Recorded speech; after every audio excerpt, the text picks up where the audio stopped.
பல்லவர்களின் தலைநகரமாம் காஞ்சிபுரத்தில் திருஞான சம்பந்தர் அவர்களால் பாடப்பெற்ற கோயில்தான் தற்போது சின்ன காஞ்சிபுரம் திருக்காலிமேட்டில் இருக்கும் ஸ்ரீ சத்யநாத சுவாமி கோவில். இக்கோவில் அப்போது காரை மரங்கள் நிறைந்து இருந்த பகுதியில் இருந்ததனால் திருநெறி காரைக்காடு என்றும் இறைவனை திருநெறி காரைக்காட்டர் என்றும் காழிப்பிள்ளை தனது பதிகத்தில் பாடியுள்ளார். மூலவர் சுயம்புலிங்கம் ஆவார். 6 மாதம் வெண்மையாகவும் 6 மாதம் செம்மையாகவும் காட்சியளிப்பார். இக்கோவில் 1ஆம் ராஜேந்திரன் காலத்தில் கற்றளியாக மாற்றி கட்டப்பட்டிருக்கலாம். இங்குள்ள சண்டேஸ்வரர் சிற்பம் மட்டும் பல்லவர் காலத்தியது. சோழர் கால சிற்பங்களாக துர்கை, விநாயகர், பைரவர், பிரம்மா, லிங்கோத்பவர் மற்றும் மிக மிக அழகான சிற்ப வேலைப்பாடுகளுடன் கூடிய தட்சிணாமூர்த்தி சப்த முனிவர்கள் சூழவும் பல்வேறு அணிகலன்களுடன் கீழே முயலகன் மீது கால் வைத்தபடி வீராசனத்தில் அமர்ந்துள்ளார். பீடத்தில் இடபம் ஒன்றும் செதுக்கப்பட்டுள்ளது. கீழே உள்ள தூணில் பிற்காலத்திய புத்தர் சிற்பங்கள் 2 உள்ளது.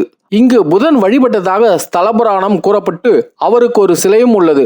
மேலும் திருச்சுற்றில் திருமாலும் சோழர் காலத்திய நடராஜர் மற்றும் அன்னையின் செப்பு திருமேனிகள் உள்ளன.